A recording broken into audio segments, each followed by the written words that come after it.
Oke, assalamualaikum warahmatullahi wabarakatuh. Eh, Bapak dosen Sultan Fatoni selaku dosen kami di mata kuliah Filsafat Hukum. Di sini saya Rizal Ramadan, NIM 2021 60978 dari Prodi Hukum Tata Negara Lokal 3. Di sini untuk bisa memenuhi UAS ataupun ulangan akhir semester dari filsafat hukum ini.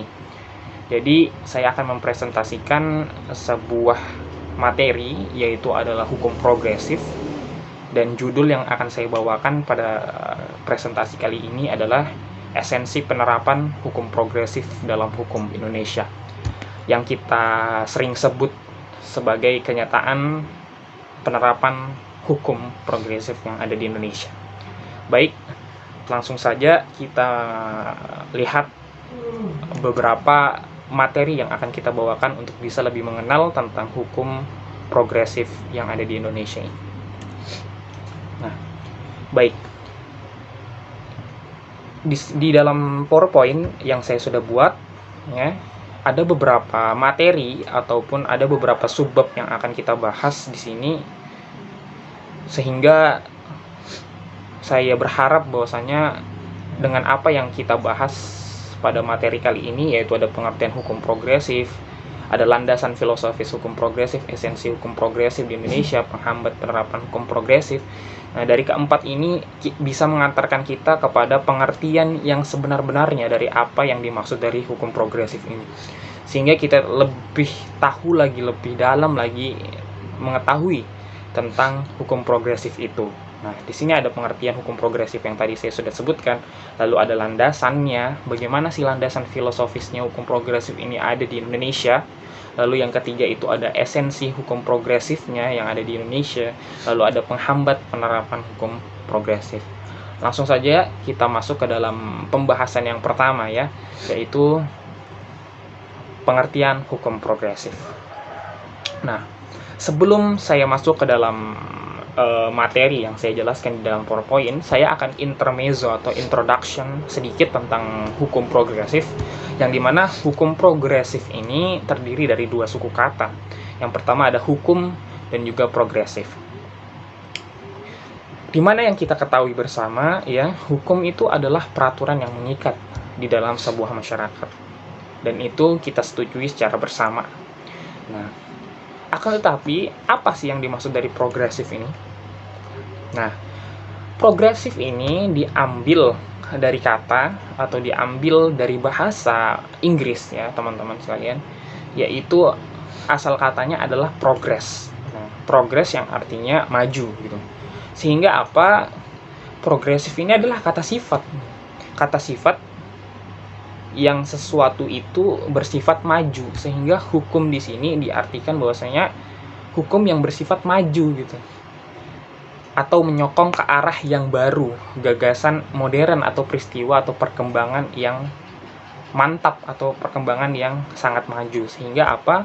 Hukum di sini tidak lagi menerapkan hukum yang kuno atau bersifat lama, yang dimana terlalu dogmatik atau terlalu tekstual, sehingga mengabaikan beberapa elemen, yaitu seperti spiritualitas, emosionalitas, dan juga kecerdasan. Akan tapi hukum yang kuno itu adalah hukum yang sangat-sangat tekstual tanpa memikirkan hal-hal yang lain, sehingga menganggap bahwasanya kalau kita menjalankan pasal secara teks maka akan membawa keadilan. Ini adalah merupakan hukum yang salah gitu, tanpa memerdulikan hal-hal yang lain seperti spiritualitas yang tadi saya sudah bilang, emosionalitas, dan juga hati nurani gitu teman-teman, dan juga kebiasaan yang ada di masyarakat.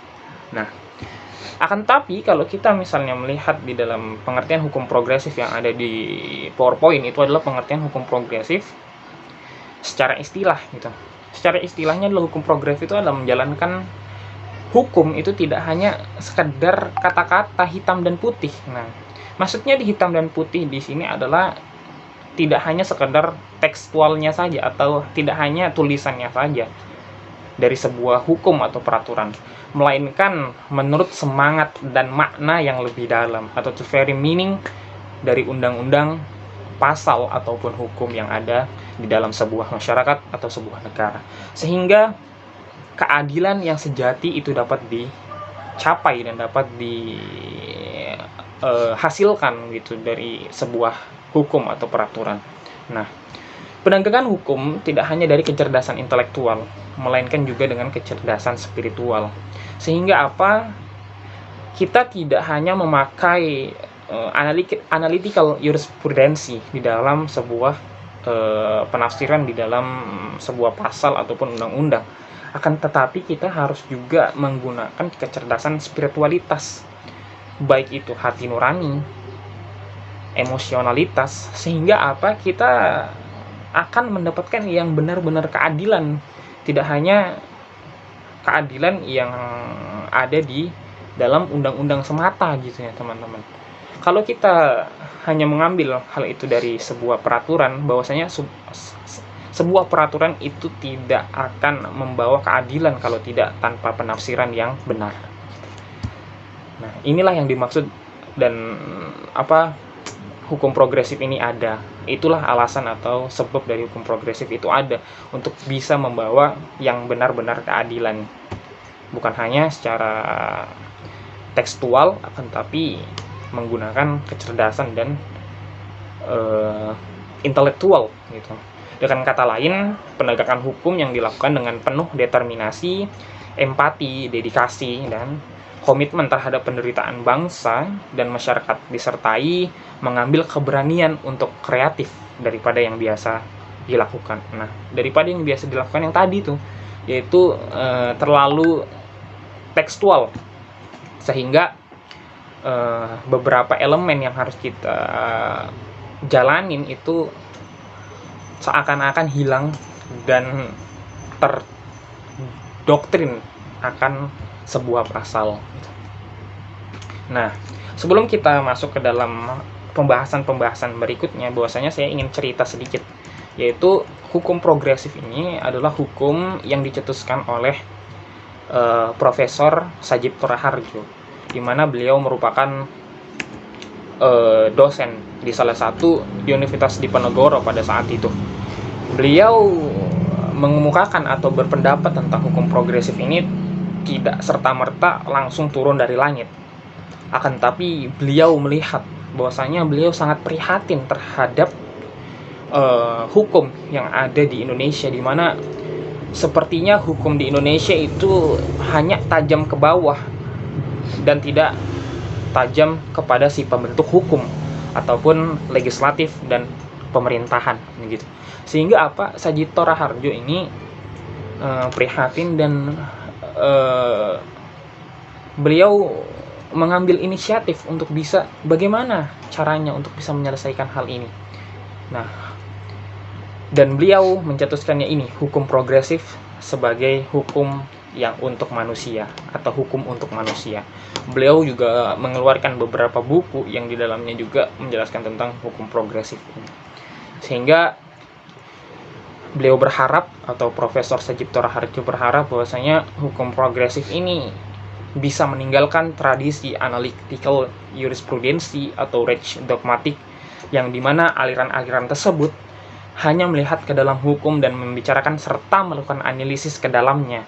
Akan tetapi mereka tidak menggunakan hati nurani, spiritualitas, kecerdasan intelektualitas, kebiasaan di dalam masyarakat dan kondisi atau suasana yang ada di masyarakat. Mereka hanya berkutat di dalam pasal tersebut gitu, tanpa memedulikan beberapa hal yang saya sebutkan tadi. Nah, inilah tujuan hukum progresif yang dikeluarkan oleh Profesor Sajib Toraharjo. Lanjut ke dalam atau materi yang kedua, bahwasanya pasti hukum progresif itu pasti ada landasannya. Ada beberapa landasan yang membangun hukum progresif itu, yaitu ada 3, yaitu landasan epistemologis, landasan aksiologis, dan landasan ontologis. Akan tetapi pada intinya, pada pokoknya, landasan dari program hukum progresif yang dicetuskan oleh Profesor Sajipto Raharjo itu adalah landasan hukum untuk manusia. Bukan sebaliknya, bukan manusia untuk hukum, akan tetapi hukum adalah untuk manusia. Nah, inilah yang menjadi landasan utama atau landasan secara keseluruhan di dalam hukum progresif ini. Sehingga hukum ini untuk manusia, hukum ini bukan untuk hukum, akan tapi hukum ini ada karena manusia gitu, teman-teman. Sehingga hukum harus digunakan secara tepat dan juga harus ditafsirkan sebelum digunakan ke dalam suatu perkara atau kasus. Inilah yang difikirkan oleh Profesor Sajipto Raharjo. Nah, di dalam salah satu buku karangan Chalmers AF, yaitu Apa Itu Yang Dinamakan Ilmu, bahwasanya suatu atau setiap teori ilmiah itu harus memiliki 3 landasan ya. Ada 3 landasan yang harus dimiliki oleh suatu karya ilmiah ataupun terobosan teori ilmiah. Nah, hukum progresif ini adalah salah satu teori ilmiah yang dibuat oleh Profesor Sajipto Raharjo. Nah, ada 3 landasan yang harus dipunyai. Yang pertama adalah yang tadi, landasan epistemologis. Nah, yang kedua adalah landasan aksiologis, dan yang ketiga adalah landasan ontologis. Nah, kita masuk ke dalam landasan epistemologis. Apa sih yang dimaksud landasan epistemologis di dalam hukum progresif ini? Artinya adalah landasan epistemologis ini adalah hukum progresif yang lebih terkait dengan dimensi metodologis yang harus dikembangkan untuk menguak kebenaran ilmiah. Jadi maksudnya adalah bahwasanya apa yang menjadi latar belakang sih dari hukum progresif ini? Kebenaran apa sih yang ingin dituju dari hukum progresif ini? Sehingga menjadikan dimensi ini sebagai interpretasi atau atas peraturan perundang-undang yang berlaku gitu ya. Jadi misalnya nih, interpretasi terhadap peraturan perundang-undangan yang tidak semata-mata bersifat tekstual, melainkan juga kontekstual. Hukum tidak dipandang sebagai kumpulan huruf atau kalimat yang dianggap mantra sakti yang hanya boleh dipahami secara harfiah. Akan tapi kita harus melihat dan juga kita harus menyusup ke dalamnya, apa sih ruh yang ada di dalam pasal tersebut. Inilah landasan epistemologis. Nah, kalau di dalam PowerPoint dijelaskan bahwasanya landasan epistemologis adalah artinya cara-cara yang dilakukan di dalam ilmu hukum sehingga kebenarannya bisa dipertanggungjawabkan secara ilmiah.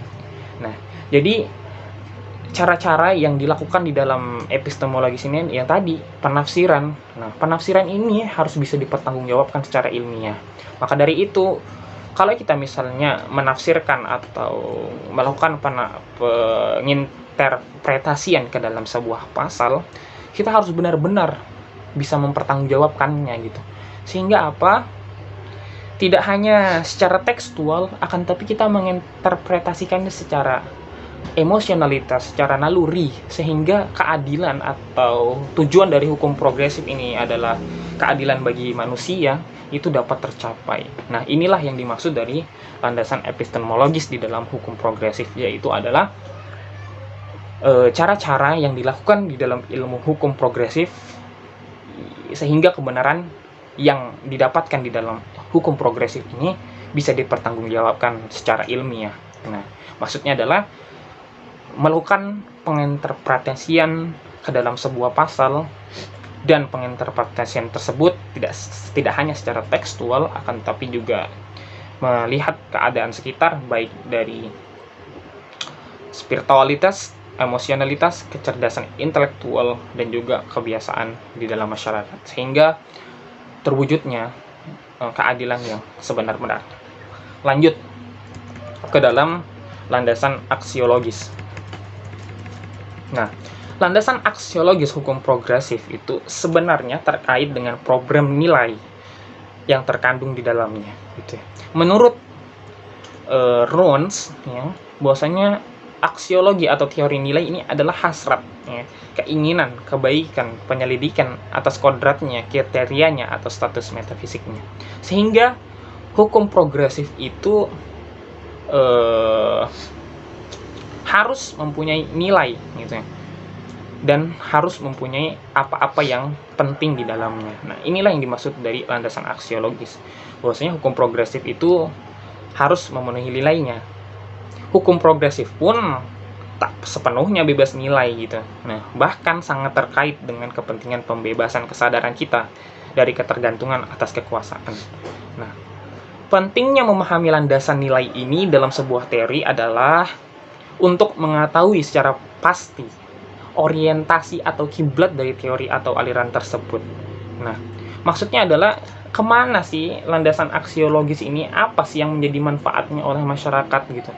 Jadi tujuannya apa sih kok ada hukum progresif ini? Inilah yang harus kita dalami di dalam landasan aksiologis. Nah, kalau kita mengarah ke dalam PowerPoint kita, yaitu landasan aksiologis, yaitu adalah artinya manfaat dan kegunaan apa saja yang terdapat dalam hukum itu, sehingga kehadirannya benar-benar bisa dirasakan manfaatnya oleh masyarakat. Nah, ini sejalan yang saya sudah jelaskan tadi, bahwasanya kita harus mengetahui gitu. Kita harus mengetahui kiblat atau orientasinya, manfaatnya itu, dan kegunaannya itu untuk apa. Sehingga kehadirannya ini benar-benar harus dibutuhkan di dalam masyarakat kita. Apa sih manfaatnya, apa sih kiblatnya, apa sih alasan dari adanya hukum progresif ini. Nah, inilah yang menjadi landasan aksiologis dari hukum progresif. Yang ketiga, yaitu landasan ontologis, yang dimana ini lebih terkait dengan persoalan realitas hukum yang terjadi di Indonesia. Kalau kita melihat hukum di Indonesia ini sangat-sangat hancur ya teman-teman, yang bisa dikatakan bahwasanya hukum di Indonesia ini dianggap sudah tidak mampu lagi mengatasi kejahatan kerah putih atau white collar crime seperti korupsi gitu ya. Jadi sehingga masyarakat itu banyak sekali mengimpikan hukum yang benar-benar diandalkannya gitu. Maka dari itu, hukum progresif ini adalah merupakan berkah atau keajaiban dari harapan-harapan masyarakat, yang dimana tidak hanya secara tekstual saja dalam menghukumi atau mempasalkan suatu perkara, akan tapi juga harus melihat secara kontekstual, di mana spiritualitas dan naluri itu dibutuhkan. Nah, inilah landasan ontologis, yaitu lebih terkait kenapa ini kok hukum progresif ini sangat dibutuhkan, apa sih yang terjadi di dalam hukum yang ada di Indonesia atau realitas hukum yang ada di Indonesia. Sehingga kalau kita misalkan ya, ataupun kalau kita contohkan terkait realitas hukum yang ada di Indonesia, kita bisa mencontohkannya pada kasus korupsi yang dimana terjadi di kalangan birokrat. Nah, kalau kita melihat bahwasanya kasus korupsi yang terjadi di kalangan birokrat itu banyak atau sering kali terjadi, itu kenapa? Kalau kita melihat sekarang ya, bahwasanya adalah semata-mata dipahami oleh para penegak hukum sebagai bentuk kecilnya gaji yang mereka terima. Nah, hal inilah yang membuat hukum itu menjadi lemah. Bahwasanya pembolehan atau sikap permisif dari para penegak hukum ini atas kejahatan korupsi ini yang dilakukan itu yang membuat korupsi ataupun hal-hal yang mencuri uang rakyat ini acap kali terjadi. Nah, inilah yang membuat lemah penegakan hukum yang ada di Indonesia. Lalu hal ini membuat banyak sekali yang mengikuti jejak-jejak ataupun para pejabat-pejabat lainnya, sehingga korupsi sampai saat ini tidak dapat dituntaskan, malah tambah banyak. Nah, inilah landasan ontologis dari hukum progresif. Nah, jadi landasan filosofi dari ketiga inilah yang membuat hukum progresif itu ada, sehingga hukum progresif sangat dibutuhkan dalam pemenuhan keadilan di dalam masyarakat gitu. Nah, langsung saja kita ke materi berikutnya.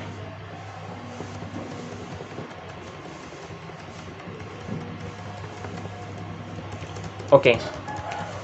Yang atau materi yang selanjutnya, yaitu adalah esensi hukum progresif Indonesia atau kenyataan penerapan hukum progresif di Indonesia.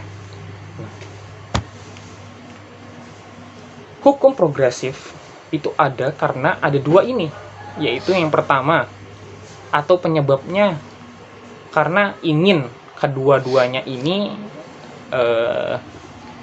kuat gitu, sehingga hukum progresif itu ada. Nah, yang pertama, hukum progresif itu ada karena substansi hukum di Indonesia atau undang-undang dan peraturan di bawah undang-undang.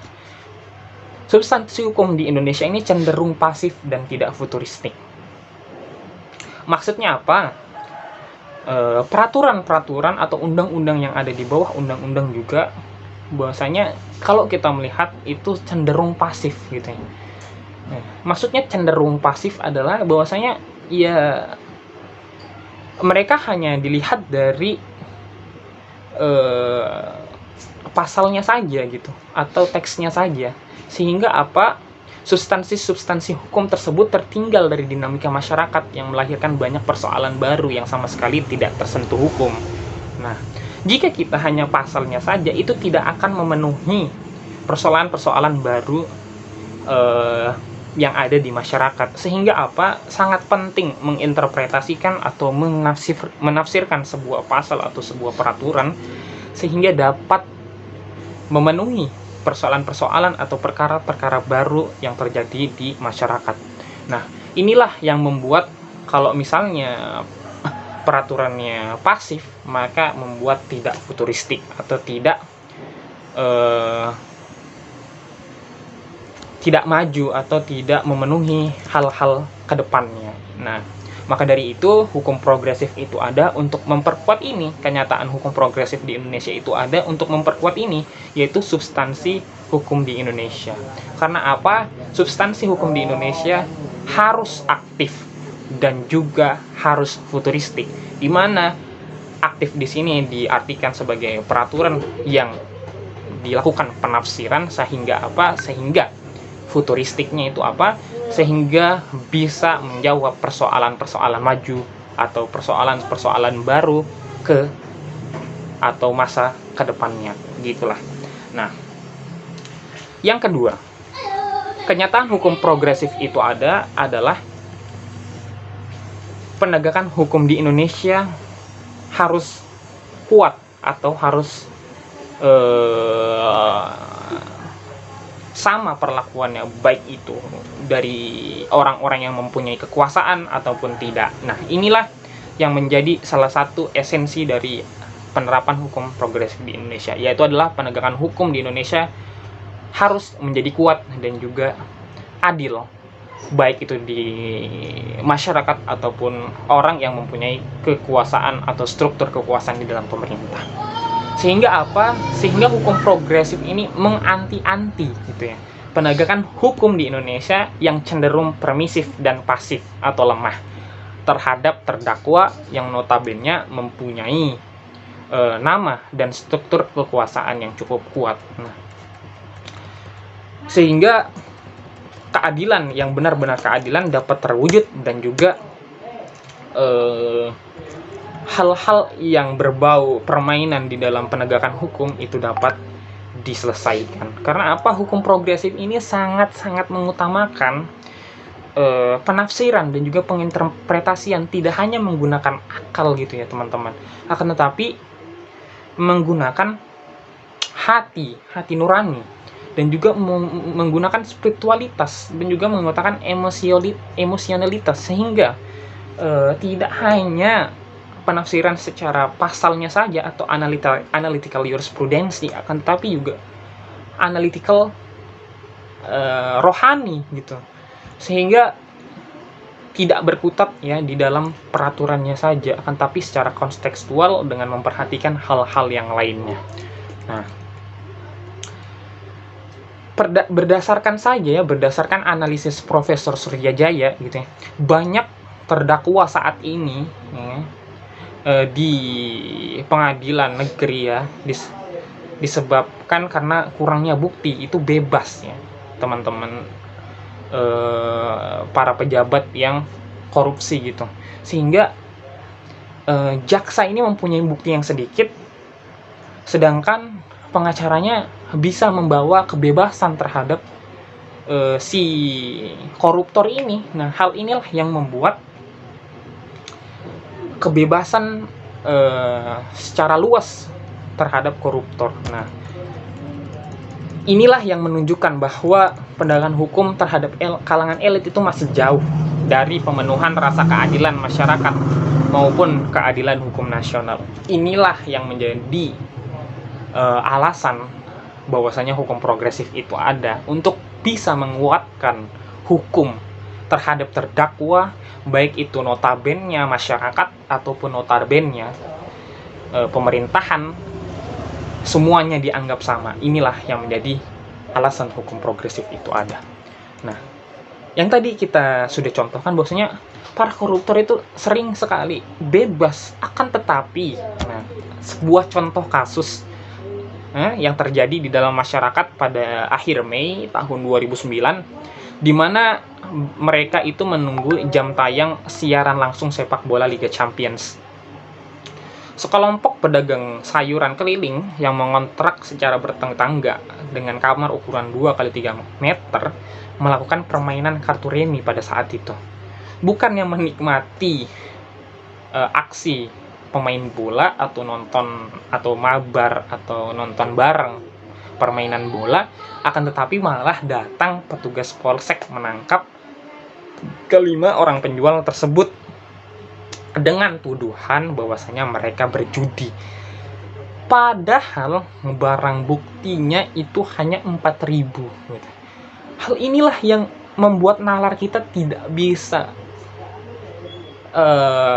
menyerap dan tidak bisa memikirkan hal ini terjadi. Korupsi dibebaskan, akan tetapi yang dituduh berjudi itu malah ditangkap dan diteror. Nah, inilah yang membuat Profesor Dr. Sajipto Raharjo sangat-sangat prihatin terhadap hukum yang dimana hanya dilihat secara hitam dan putih dan dipermainkan kepada masyarakat, sehingga Profesor Dr. Sajipto Raharjo mengeluarkan atau mencetuskan hukum progresif ini agar tidak ada lagi istilah hukum itu tajam ke bawah, tumpul ke atas, akan tapi sama-sama tajamnya, baik itu ke bawah maupun ke atas, sehingga keadilan dapat tercapai dari hal ini.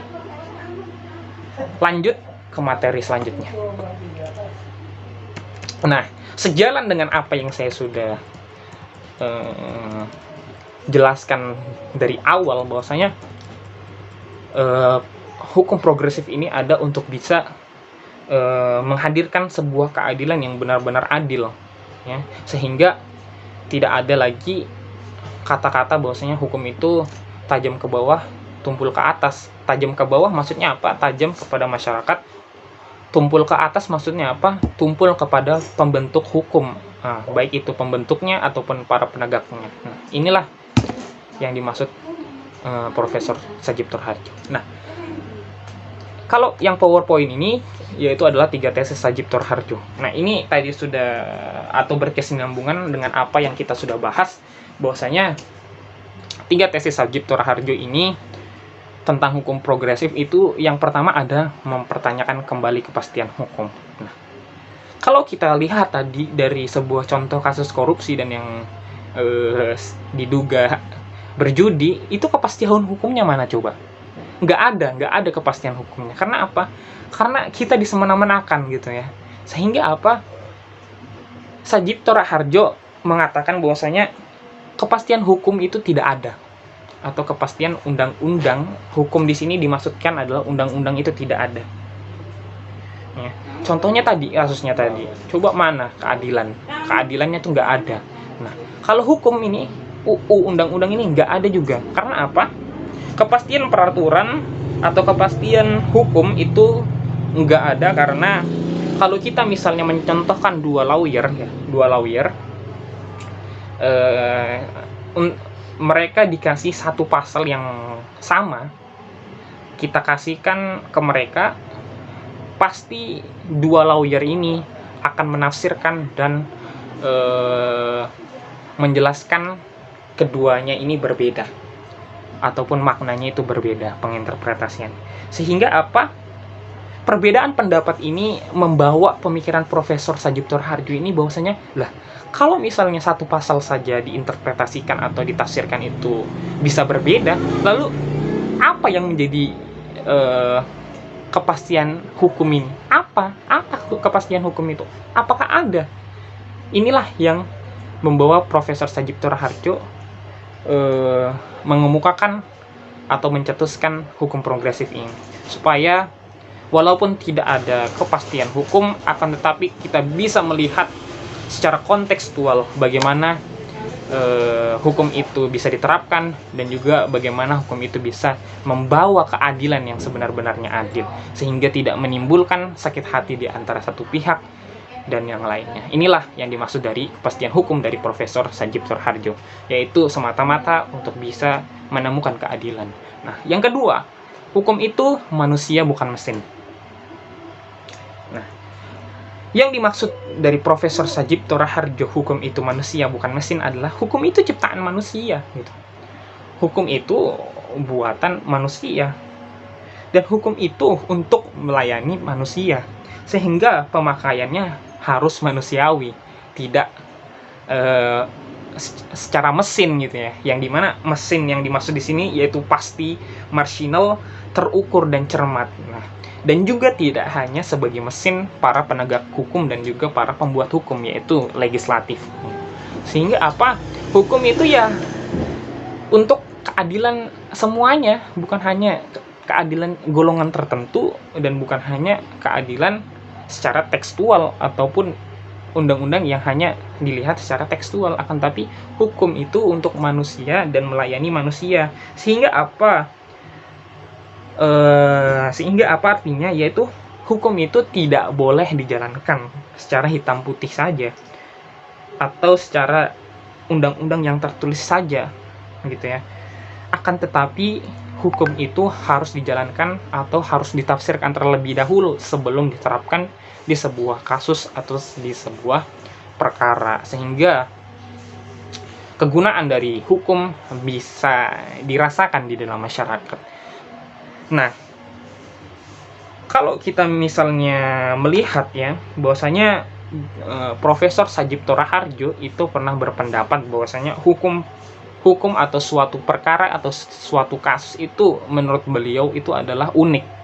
Mengapa demikian? Bahwasanya kedua-duanya ataupun kasus atau perkara ini mempunyai latar belakang dan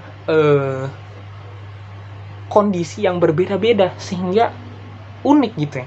Kalau kita misalnya contohkan ya teman-teman semua, ada sebuah kucing dan sebuah tikus. Kucing dan tikus ya, kucing dan tikus. Kucing ini dan tikus ini sama-sama berlari. Nah, kita ambil kasusnya adalah berlari. Apakah kita bisa menghukumi atau mengasihkan pasal kedua-duanya itu sama, yaitu berlari? Jika kita menghukumi dan menerapkan pasal yang sama ke dalam kasus tersebut, yaitu sama-sama berlari, itu akan menimbulkan ketidakadilan. Karena apa? Karena mereka mempunyai motivasi yang berbeda. Mereka mempunyai latar belakang yang berbeda membuat hukum tersebut. Inilah yang dimaksudkan hukum progresif itu. Untuk melihat lebih dalam lagi, apa sih yang sebenarnya terjadi sehingga timbul keadilan yang sebenar-benarnya. Nah, kita kembali lagi tadi ke kucing yang tadi. Nah, kenapa kita tidak boleh menghakimi dan menghukumi kedua kasus tersebut ke dalam pasal yang serupa? Karena apa? Latar belakang mereka berlari itu berbeda, gitu. Kucing berlari untuk memenuhi rasa laparnya, tikus itu berlari untuk menyelamatkan dirinya dari cerkaman atau cengkraman si kucing. Jika kita menghakimi dan menghukumi pasal yang sama, kedua-duanya itu tidak akan mendapatkan keadilan. Nah, inilah yang menjadi momok ataupun yang menjadi tujuan dari hukum progresif itu ada, untuk bisa menafsirkan sebuah perkara atau sebuah kasus di mana pastinya mereka tidak hanya secara tekstual atau tidak hanya secara pasalnya saja, akan tapi secara kontekstualnya. Apa yang melatar belakangi, apa yang menjadi alasan kasus itu ada, dengan apa? Dengan spiritualitas, dengan emosionalitas, dengan intelektual, dengan hal-hal yang bisa membawa keadilan itu ada. Nah, inilah maksud dan tujuan dari hukum progresif dari Profesor Sajipto Raharjo. Nah, kalau kita misalkan ya, nah ini tadi udah ada kucing ya berlari. Nah, kalau kita misalkan ke dalam hukum kenyataannya, hukum yang ada di Indonesia, itu sama saja kalau kita misalkan ini ada sebuah pejabat, dan ini A, sebuah pejabat, ini B, sebuah masyarakat atau seorang masyarakat. Jika pejabat ini beliau korupsi 10 miliar. Korupsi di sini sama saja dengan mencuri. Kita sepakati ya. Korupsi di sini kita samakan yaitu sama saja dengan mencuri, yaitu mencuri uang rakyat sebesar 10 miliar. Sedangkan si B ini, si orang ini, seorang biasa, si masyarakat biasa ini, dia mencuri ayam ya, yang harganya 32.000 gitu ya teman-teman. Nah, kita sepakat nih bersama bahwasanya kasus kedua-duanya adalah mencuri. Lalu apakah kedua-duanya ini kita bisa hukumi atau kita bisa terapkan pasal yang sama? Secara logika, secara tekstual, pasal atau undang-undang ini bisa dihukumi atau bisa dipasalkan dengan pasal yang sama. Kenapa begitu? Karena mereka sama-sama mencuri, karena mereka sama-sama merugikan.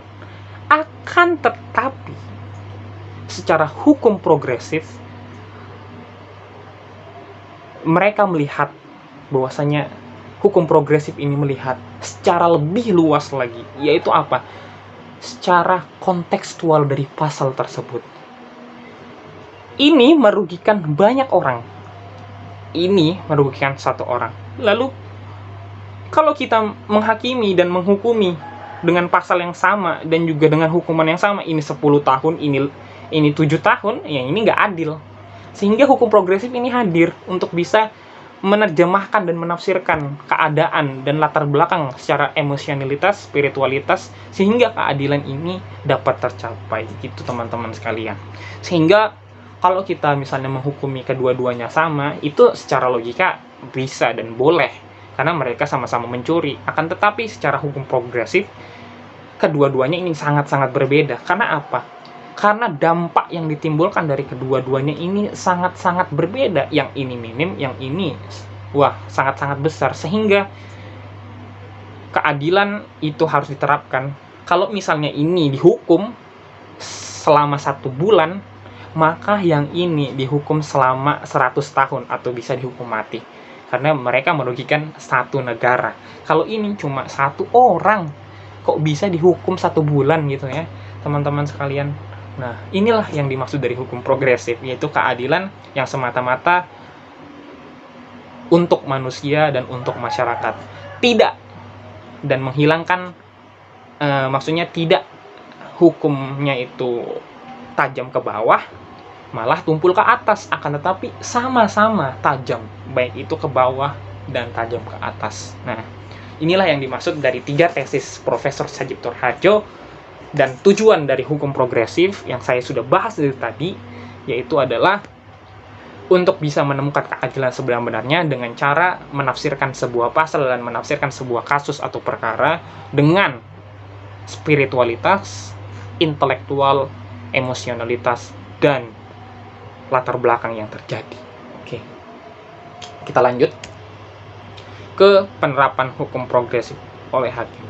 Nah, jadi ada 3 esensi atau 3 metode yang digunakan oleh hakim yang saya temukan di beberapa buku dan beberapa jurnal. Bahwasanya ada interpretasi atau penafsiran, ada argumentum a contrario atau argumentasi yang berlawanan, dan penghalusan hukum.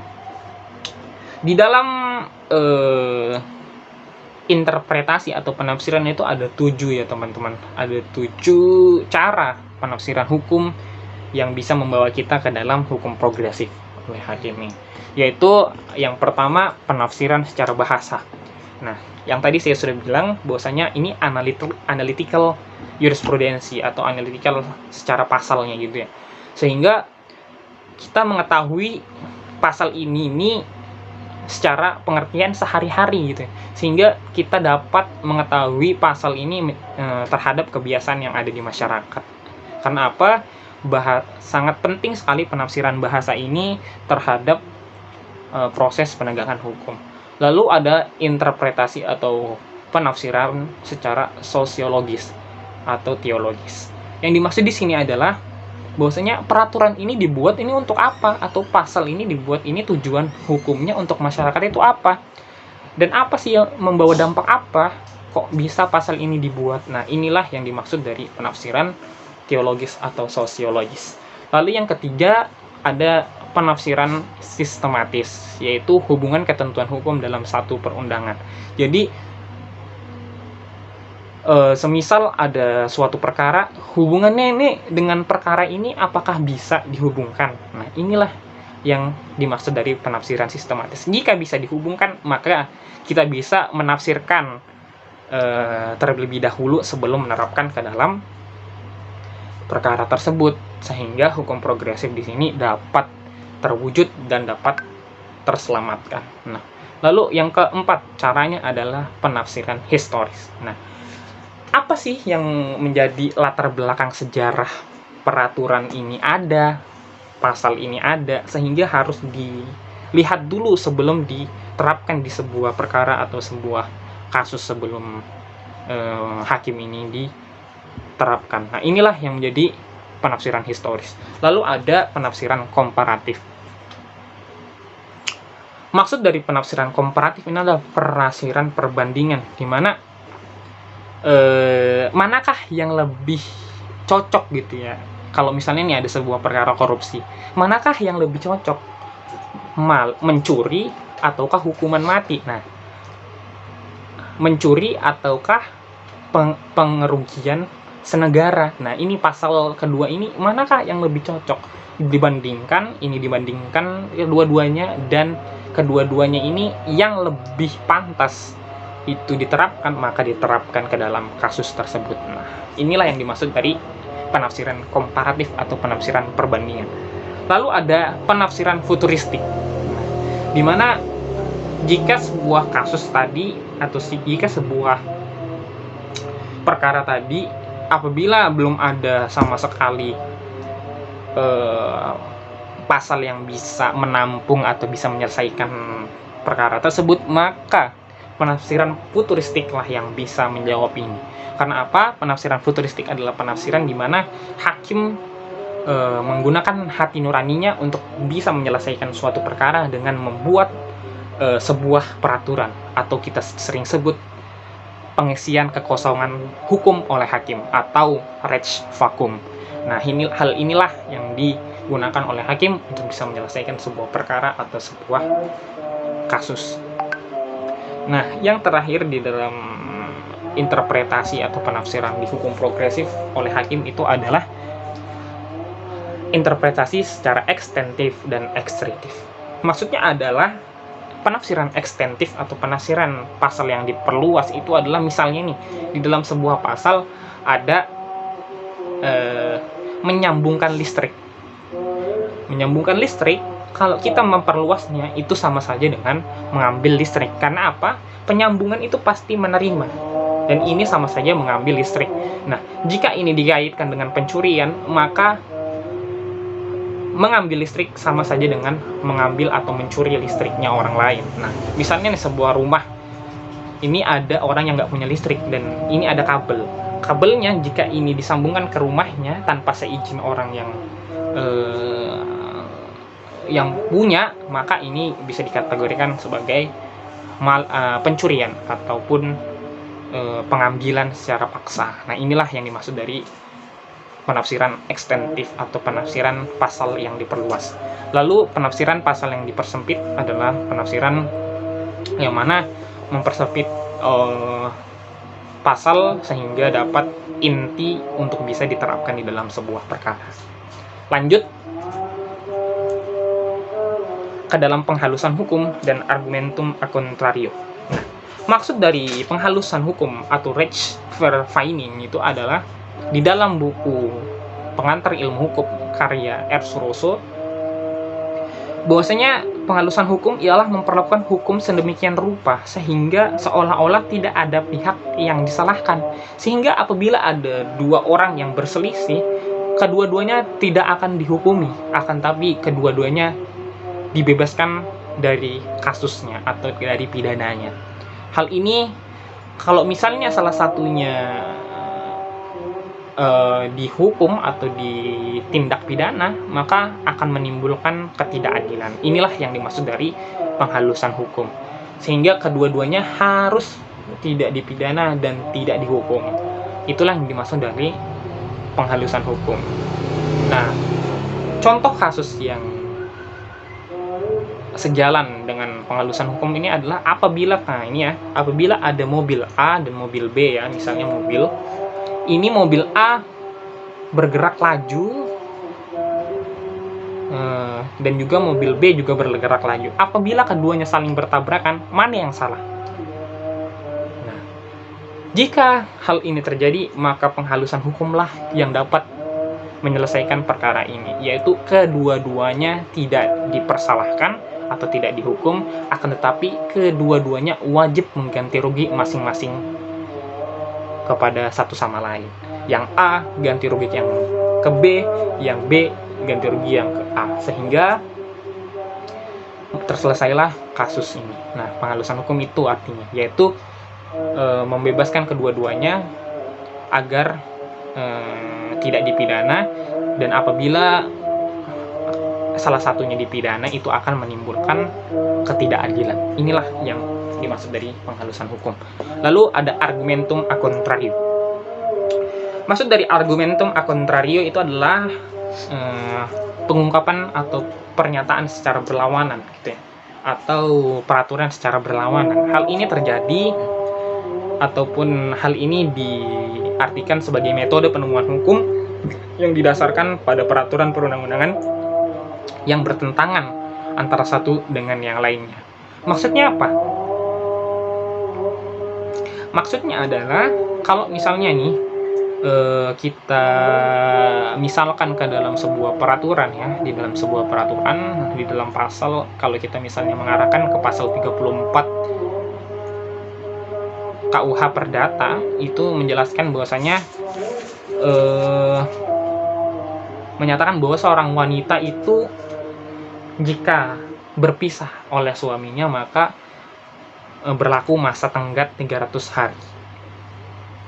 Hal ini sejalan dengan pasal pelaksana pasal 11 UU nomor 1 perkawinan tahun 1974, di mana menjelaskan bahwasanya memang benar yang poin pertama, bahwasanya memang benar bahwasanya wanita yang berpisah atau wanita yang meninggalkan atau bercerai dengan suaminya maka akan berlaku waktu tunggu.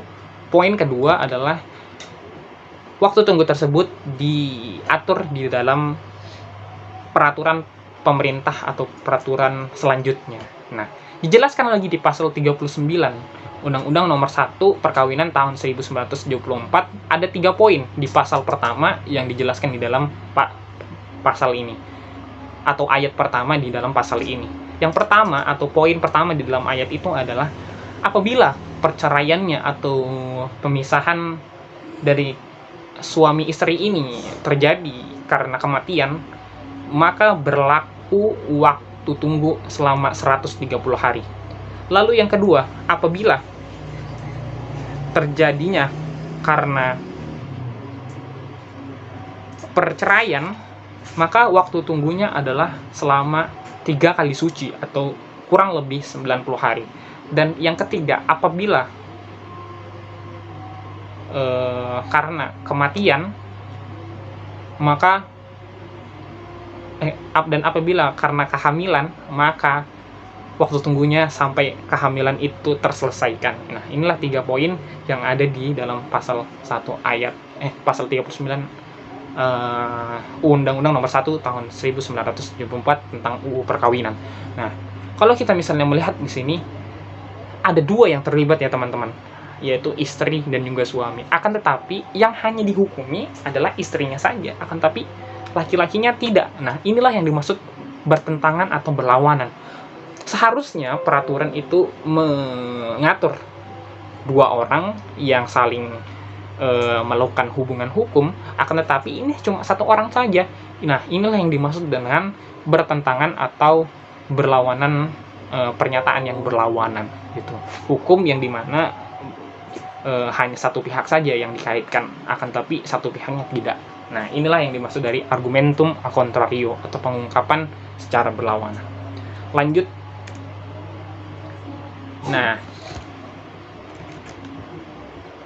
Nah, kita akan masuk ke dalam cara penerapan hukum progresif secara menyeluruh. Nah, hukum progresif itu perlu saya warningkan lagi bahwasanya hukum progresif itu tidak semuanya atau tidak secara menyeluruh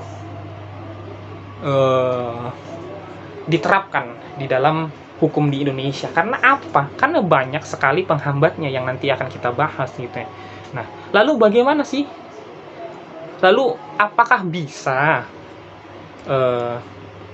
menerapkan hukum progresif ini secara menyeluruh? Ya pastinya bisa. Dengan cara apa? Nih, yaitu adanya dimensi pemeliharaan, yang dimana dimensi ini berkaitan dengan pemeliharaan tatanan hukum yang telah ada. Sehingga hukum progresif ini apabila dipelihara di dalam tatanan hukum yang telah ada ini, maka akan bisa diterapkan secara menyeluruh.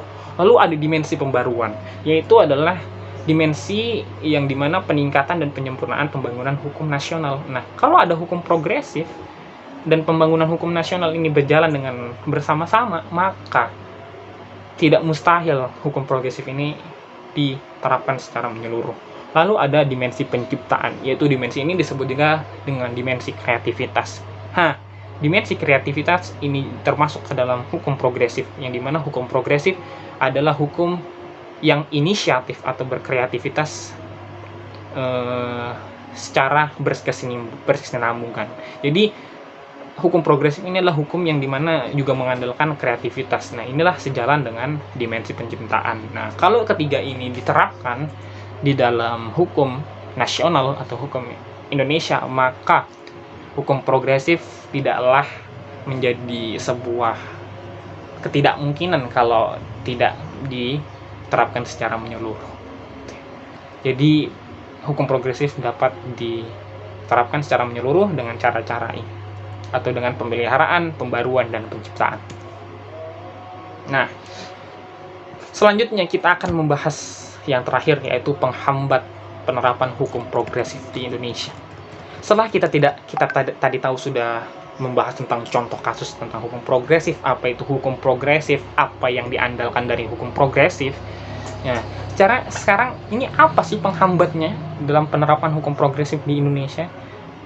Yaitu penghambatnya yang pertama adalah rendahnya pemahaman hukum progresif dari pembentuk hukum, yang dimana pembentuk hukum ini adalah tidak lain dan tidak bukan yaitu legislatif ataupun DPR dan yang lainnya. Nah, jika kita melihat di dalam data di laman dpr.go.id, itu menjelaskan bahwasanya di dalam Komisi 3 DPR RI yang membidangi hukum itu terdiri, atau yang membidangi bidang hukum itu terdiri dari atas 50 orang anggota, dan yang memahami atau mencapai yang betul-betul memahami hukum progresif ini hanya 30%. Ini karena apa? Karena pendidikannya. Hal ini sejalan dengan apa yang dijelaskan di dalam PowerPoint kita, yaitu tingkat pemahaman hukum progresif dapat diukur dari latar belakang dan tingkat pendidikan yang dimiliki.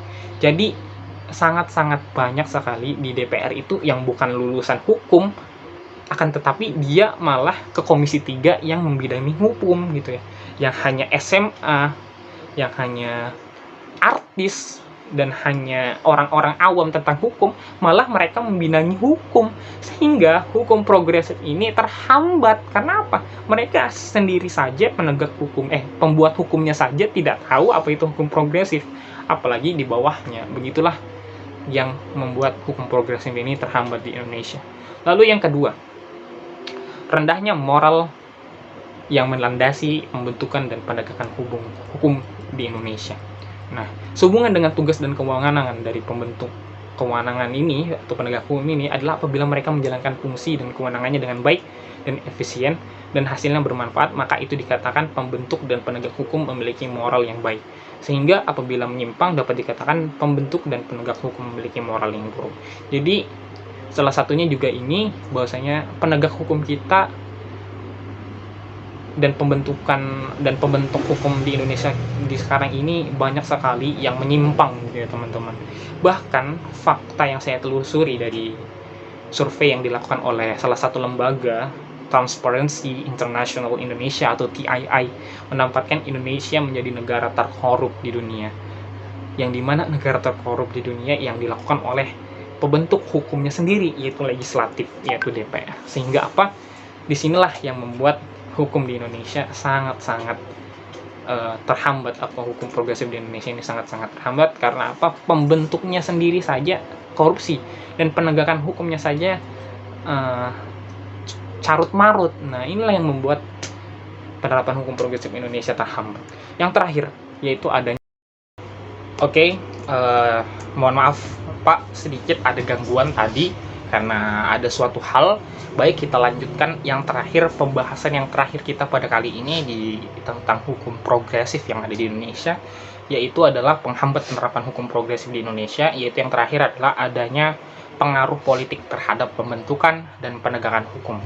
Nah, alasan saya menuliskan salah satunya ini sebagai penghambatnya yaitu adalah didasarkan atas pandangan Muhammad Mahfud MD, ya, yang dimana ia berpendapat bahwasanya secara teoritis hubungan antara hukum dan politik dibagi menjadi 3 model. Yang pertama ada Dasolen, Dasein, dan Subsystem.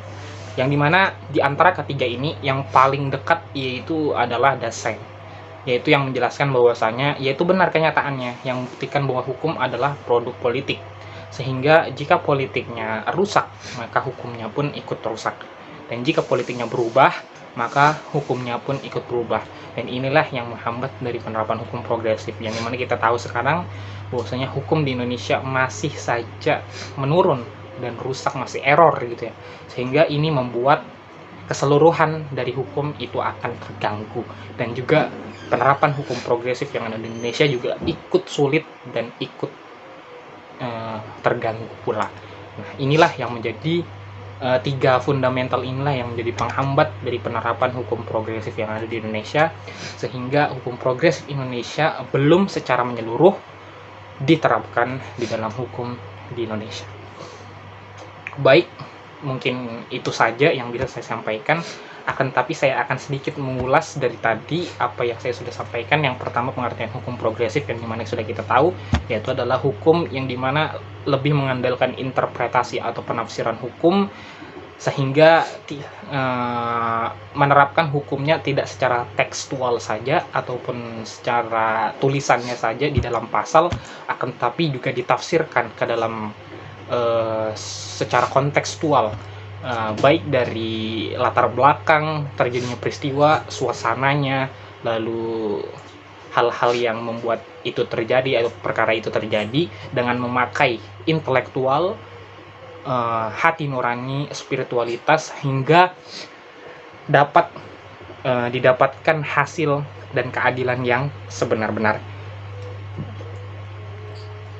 Baik, terima kasih. Mungkin itu saja tentang hukum progresif yang bisa saya sampaikan, dan mohon maaf apabila ada kesalahan dan kekurangannya. Bapak dosen filsafat hukum, mohon maaf sekali jika ada kekurangan, tapi saya sudah berusaha semaksimal mungkin dan juga sudah mencari kemana-mana tentang arti dan maksud dan hakikat dari hukum progresif ini. Tapi memang susah Pak ya, untuk mencari yang benar-benar hakikat dari hukum progresif ini. Karena apa? Karena dari beberapa jurnal dan buku yang sudah saya cari dan baca, itu tidak secara tegas mengartikan hukum progresif ini itu apa. Nah, ini adalah semata-mata hasil dari kerja saya sendiri dan penelitian saya sendiri. Semoga dengan penelitian saya ini bisa membantu kita semua untuk bisa memahami lebih dalam tentang hukum progresif. Baik, akhir dari saya. Nama saya Rizal Ramadan, NIM 2021609078 dari Prodi Hukum Tata Negara 3, Lokal 3. Baik, terima kasih. Wassalamualaikum warahmatullahi wabarakatuh.